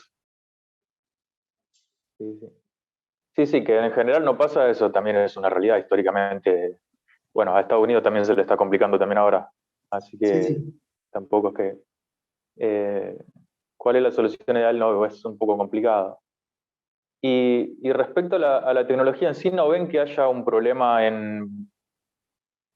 pues, se habla, ¿no?, de Bitcoin, una de las características principales, descentralizado, pero no hay una especie de centralización también que está teniendo Bitcoin, ya sea en la que, o en la acumulación, en principio, de Bitcoin que hay, creo que se habla de que unas 1000 cuentas tienen aproximadamente más de la mitad de los Bitcoins, o en la minería?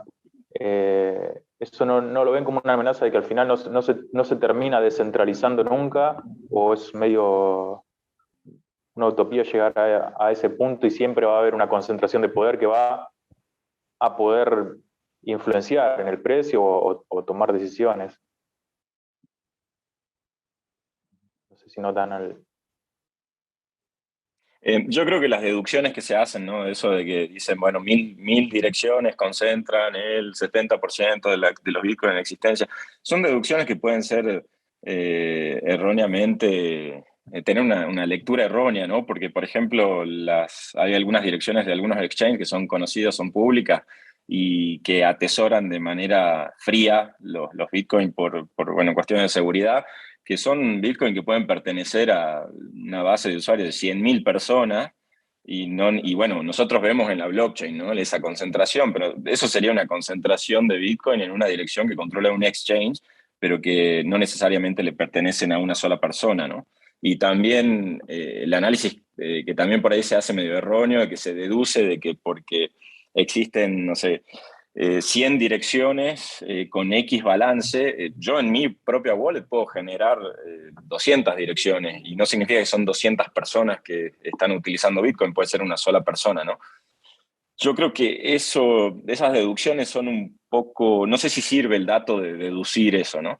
Y bueno, por otro lado, la minería creo que sí, en un momento había más centralización en los inicios, sobre todo cuando una sola empresa producía los chips de silicio y tenía el monopolio, ¿no?, de la producción del hardware, de los ASICs que se utilizan para la minería, pero yo creo que eso con el tiempo se fue distribuyendo más aún. Hoy en día yo creo que es lo suficientemente descentralizado, ¿no? Pero también hablar de descentralización creo que no es un blanco o negro, creo que es un espectro, ¿no? Que puede ser mayor o menor. Sí, fue aumentando, sobre todo cuando banearon a China, creo que hasta terminó sirviendo eso un poco para que se desparrame un poco la minería. Exacto. Sí que...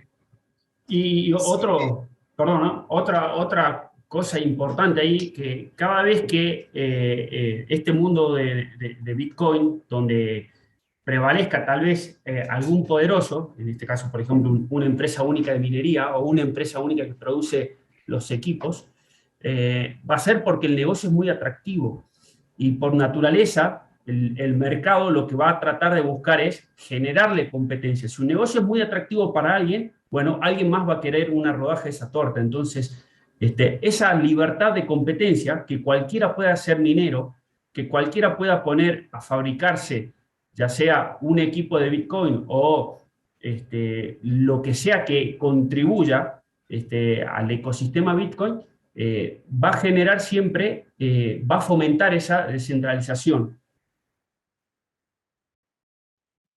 También, a ver, el tema de la concentración ya viene por parte del sistema anterior, digamos, ¿no? O sea, a mí me gustaría hacer MicroStrategy. No puedo, digamos, o sea, no tengo la capacidad para hacer eso, digamos. Entonces, y eso no fue porque, o sea, Bitcoin hizo que esta empresa, digamos, compre tanto Bitcoin. O sea, la realidad es que ellos ya tenían capital y lo compraron, aprovecharon la oportunidad y lo compraron. Sí, no digo que sea culpa de Bitcoin, estoy sí como pensando como a las dificultades que se encuentran, ¿no? Que obviamente viene porque ya viene el mundo así también todo. Bueno, Si hablamos de tratando de llegar dificultades, yo a esa creo idea de que, cómo se llegaría a ese final utópico, así cuál sería el camino que permitiría que todo eso pase, ¿no? claro. Yo creo que si hablamos de dificultades, yo las que veo principalmente con Bitcoin, en primer lugar creo que son todos los obstáculos que pueden llegar a poner los gobiernos en cuanto a la legalización o en cuanto a los tributos, ¿no? que tengan que ver con Bitcoin. Creo que pueden limitar mucho el uso con leyes que no sean favorables. Creo que esa es una amenaza. Pero por otro lado, creo que un obstáculo básicamente se remonta a lo que hablamos al inicio de la charla, ¿no? Que requiere una curva de aprendizaje que es lenta, requiere una educación monetaria. No es algo que en 5 minutos lo entendí y ya sé cómo utilizarlo. Requiere mejorar la interfaz de usuario, el UX que decía David. Sigue siendo complicado, yo no veo que sea tan fácil. Por ahí dicen, no, bueno, pero mirá, te bajas la app y haces esto y lo otro. Yo creo que es todavía complicado de entender, ¿no? Las llaves públicas, las llaves privadas, cómo lo guardo, cómo lo aseguro, qué es un backup en sí. Es como que no lo veo fácil. Veo que requiere tiempo, requiere mucha educación y creo que esos procesos de aprendizaje son lentos. No creo que sean rápidos. O sea, para mí un obstáculo es que el tiempo, por así decirlo. Bien, de hecho, ahí bueno, eso va un poco de la mano con la realidad que estamos viendo hoy en día de adopción, ¿no? de Bitcoin. Ronda más o menos el 2%, basándonos en la data de que hay aproximadamente 290 millones de wallets sobre los 7.700 millones de habitantes sobre la Tierra. Entonces, es un porcentaje muy, muy bajo, y yo creo que eso tampoco va a tender a ser muy exponencial debido a esto que menciona Luca, ¿no? Las dificultades de adopción, de incertidumbre, de que de a poco también las nuevas generaciones se vayan familiarizando más con la tecnología. Entonces, bueno, esto no es como lo plantean todos que, no sé, en 3 años más tenemos un Bitcoin en $1.000.000 en base a la demanda, ¿no? Más allá del valor, ¿no? Es por tirar un valor exagerado, pero más en base a la demanda. Creo que esa demanda siempre, si bien va a ir aumentando, no tiene un camino muy llano y alisado.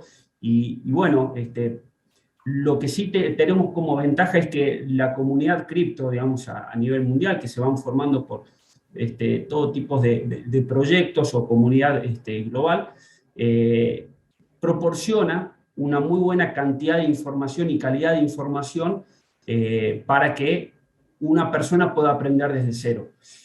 Y es ahí donde también tenemos que tener mucho cuidado, porque así como hay muy buena información, hay gente también que desinforma y no proporciona las medidas de seguridad adecuadas, o las formas más seguras de invertir, etcétera, que terminan perjudicando o terminan espantando a todos aquellos que están ingresando al mundo cripto por primera vez. Bueno, un caso muy concreto que lo mencionaba recién David fue el caso de Luna, que espantó a muchos del mercado, y esa es una realidad que bueno, producto también de todo lo que se genera en las redes sociales con los influencers, etcétera.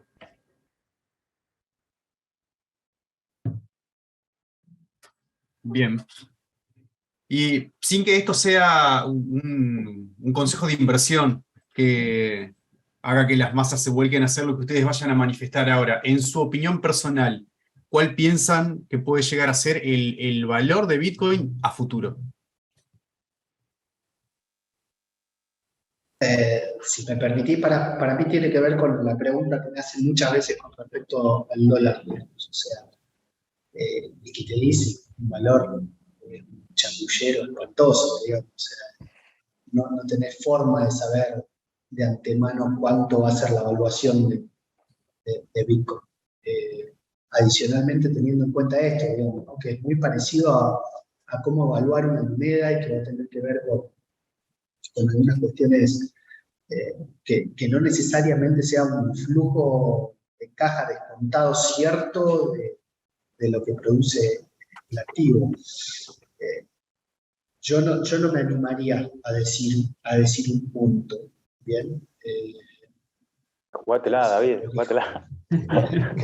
Chamullano, David, dale. Tirate un número. Lo que sí, digamos, estamos en condiciones de decir, creo que es que la baja proporción de adopción que tiene. Si lo tomamos, si el valor puede estar relacionado con la masividad o la capacidad de adopción que tiene esta tecnología, y bueno, evidentemente le queda bastante recorrido, ¿no? Pero salir a decir un valor creo que es complicado, ¿no? Por lo menos de mi parte no me animo a jugar. Lucas, ¿vos qué pensás respecto de esto? Y yo pienso que un Bitcoin va a valer un Bitcoin a futuro, y a cuántos dólares equivale, no sé. Y creo que esa métrica, no sé si es la que me interesa o me importa tampoco, ¿no? Yo sé que va a valer, que va a ser muy valioso. No sé si a futuro va a ser la métrica más interesante a cuántos dólares equivale, ¿no? Yo solo sé que va a ser muy valioso, y un Bitcoin hoy equivale a 100 millones de Satoshi, mañana, pasado y de acá 100 años. Pero hay que comprar algo, va a valer una casa, un Bitcoin una casa, ponerle. Puede ser. Espero a ese momento que los bienes y servicios se evalúen en Bitcoin. Sé que va a ser muy valioso, no sé cuánto, y tampoco sé si es lo más importante a cuántos dólares equivale, ¿no? Yo creo que hoy en día nadie está pensando a cuántos pesos equivale, no sé, una casa. Ya lo tenemos dolarizado, pero porque es la noción de valor, ¿no? que tenemos en la unidad de cuenta global, pero no siempre fue así, y no sé cuánto más le queda al dólar. Sí, obviamente nadie va a saber cuánto vale, qué sé yo, es estirar, adivinar cualquier cosa. Yo creo que hoy en día hay un valor importante que tiene Bitcoin, que es la economía de red que logró, porque más allá que no tiene una gran adopción comparado con, qué sé yo, con una moneda fiduciaria y demás, si uno lo piensa es bastante sorprendente hasta dónde llegó. Hoy en día creo que en Bitcoin hay alrededor de entre 50.000 y 100.000 nodos, full nodos conectados, más todo el poder de minería, una cantidad gigante de mineros. Todo eso arrancó con una sola computadora, que fue la de Satoshi, y con un par de personas que se fueron uniendo, developers en un foro.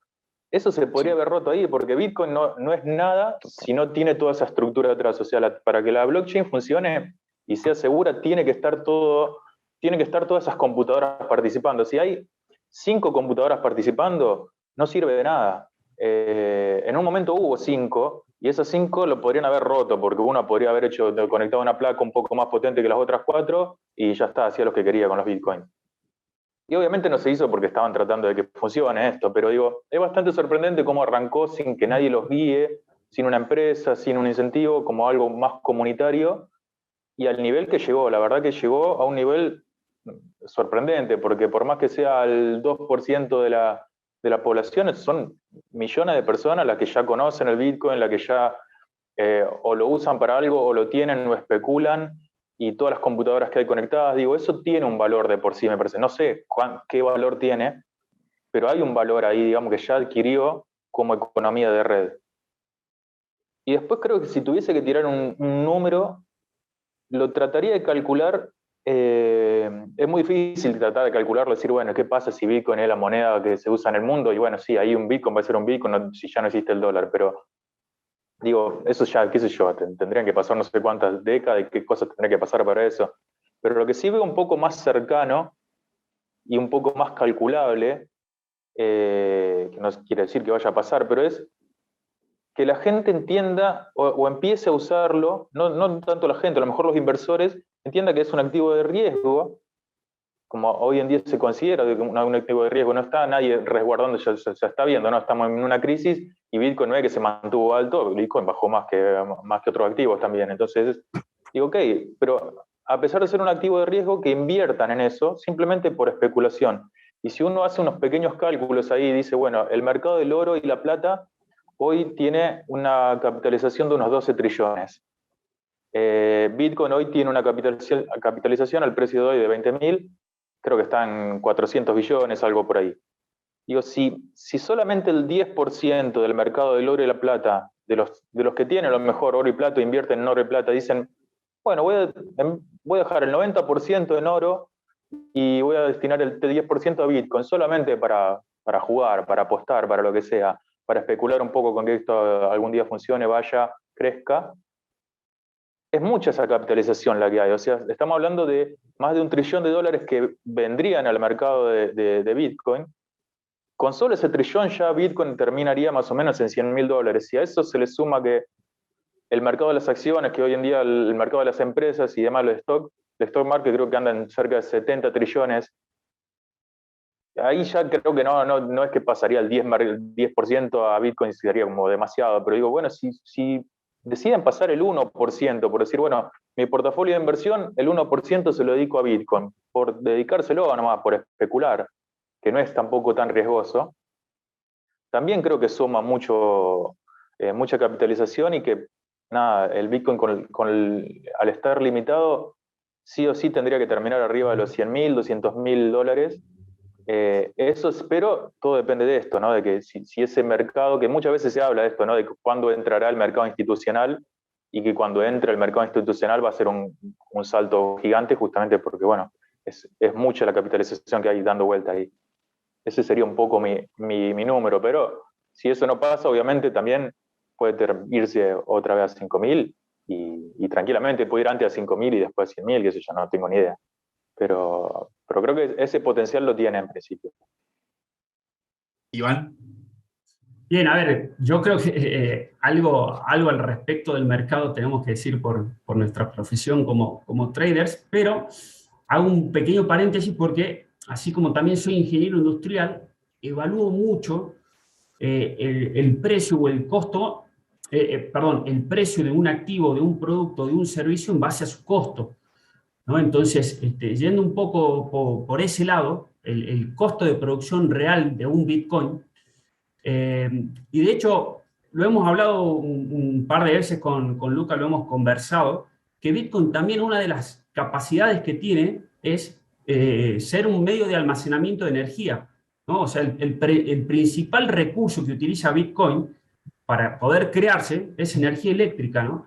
Y hoy en día se puede almacenar, se lo podría tomar así, digamos que es un medio de almacenaje de energía alterna y que se puede tal vez producir en Paraguay y vender en España, ¿no? Tranquilamente.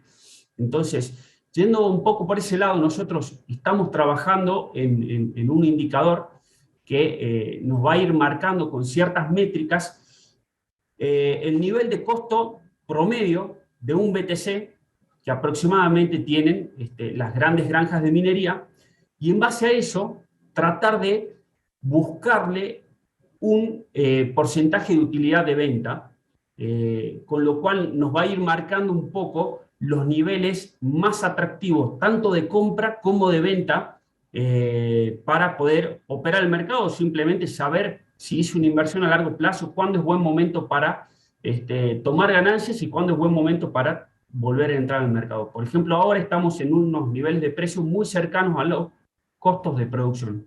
Sin duda es un buen momento para empezar a entrar al mercado. Pero más allá de eso, repasando un poco lo que viene sucediendo con cada ciclo alcista, después de cada halving day, donde se reduce la recompensa de los mineros, estamos viendo que esa curva exponencial de crecimiento del precio cada vez se va alineando un poco más, ¿sí? Va haciendo un exponencial más suave, ¿sí? Al principio hacía tal vez un por 50, después un por 20, después un por 10. Esta vez, con respecto a su último máximo, marcó más o menos un poquito más de un por 3.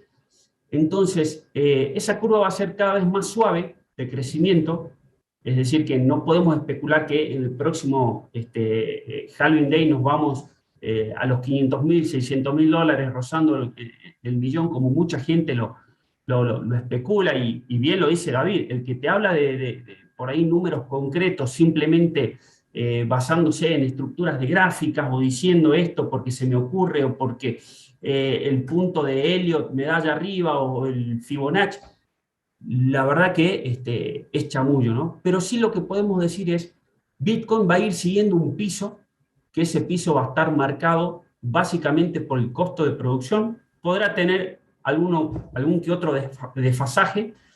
En el medio tiene mucho sentido el proyecto del Stock to Flow, ¿no? Donde se va considerando la oferta flotante actual de BTC más la producción con la minería, pero va a tener siempre esos pequeños desvíos del precio, donde vemos como ese arco iris que va creciendo, donde ese exponencial tiende a ser más plana cada vez. Bueno, eso va a ir sucediendo.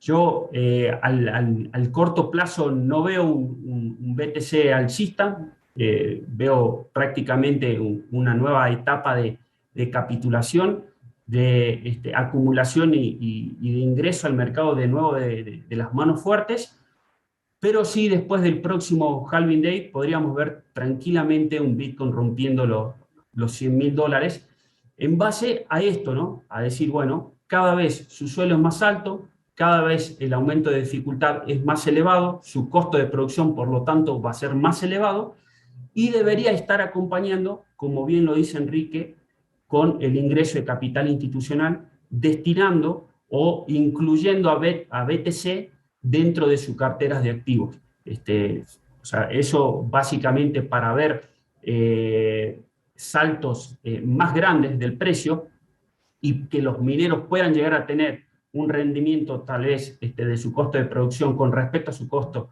de un 200, 300%, van a necesitar de la inyección de capital fuerte.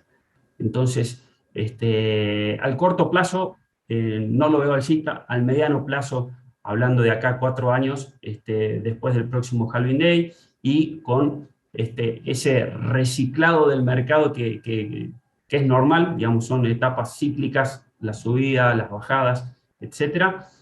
Sí podemos ver a un BTC rompiendo los 100.000 dólares. Bien, buen análisis. ¿Alguno de los participantes o invitados quisiera hacer alguna pregunta que le haya quedado en el tintero o compartir algún concepto como para ir cerrando? Por mi parte, no. ¿O reflexión? Bueno. A ver, claro. Sí, yo quiero aclarar una cosa, sobre todo por la responsabilidad que tenemos con nuestra comunidad y por ahí con la gente que nos escucha, y esto, bueno, va a estar seguramente en el canal de YouTube, es a la gente que quiere ingresar por primera vez al mundo cripto, o la que ya lo hizo y quiere empezar a por ahí operar en los mercados. No lo haga de manera ciegamente, no lo haga sin educación financiera, no lo haga sin prepararse. Busque realmente información buena y valiosa para poder capacitarse y poder mínimamente hacer un análisis, un estudio adecuado. Esto no se trata como lo nombran por ahí muchos exchanges en sus pautas publicitarias, donde te dicen diseñador de día y inversor de noche o trader de noche. Esto no es así, no es sencillo. Si bien uno puede invertir con un promedio de compra mensual todos los meses de manera con bajo riesgo, de hecho Enrique hoy estaba armando un indicador de ese tipo, vamos a ver si lo pasamos a la comunidad, pero siempre necesitamos un mínimo análisis y entendimiento de lo que está sucediendo con el mercado y cómo se tienen que hacer las inversiones. Y si estamos haciendo trading, mucho más todavía. El trading, el que no se capacite en trading va a perder su dinero, sépalo. Y el trading no es fácil, no es sencillo, no es rápido, es un proceso que requiere mucho estudio, mucha práctica, experiencia frente a la gráfica operando con poco capital, y recién después de ese proceso empezar a operar con capital de verdad. Todos aquellos que le digan que el trading es fácil y pueden empezar en un mes a vivir del trading, es mentira, no se dejen engañar. Así que bueno, nosotros como precursores también un poco de una comunidad distinta de trading, tenemos la responsabilidad siempre de blanquear el panorama y decir realmente cómo son las cosas, y bueno, que eso, ¿no? O sea, prepararse y capacitarse. Bien, bien, bien. Claramente entonces el futuro es el que nos va a ir mostrando cuál va a ser el valor real del Bitcoin. Y bueno, inaugurado este espacio, esperamos que esta charla resulte como para haber aclarado una gran serie de dudas y que despierte también muchas ideas. Obviamente que agradecemos, ponemos el acento en el agradecimiento hacia Lucas y a David por haber compartido con nosotros este espacio y habernos regalado uno de los capitales más importantes que tienen las personas, que es su tiempo. Y a vos que estás del otro lado, si te gustó este espacio, si te gustó esta charla, te invitamos a suscribirte a este canal y a que dejes tu comentario. En la descripción te dejamos nuestra web y podés conocer mucho más de lo que son las herramientas como los pools de liquidez, una herramienta propia, una herramienta única, y ponemos el acento en única porque solo pertenece a Trading Different y ahí están los creadores, están las personas que las desarrollaron. Así que te dejamos en la descripción el enlace, te podés unir a nuestra comunidad en Discord y hasta luego. Bueno, qué grande, Pablito, ya todo un youtuber. Gracias, muchachos, gracias, Lucas, gracias, David, gracias a ustedes por su tiempo, gracias, Enrique. Nos vemos. Dale, muchas gracias. Chao, nos vemos. Un abrazo, chicos. Gracias. Chao, chao. Saludos.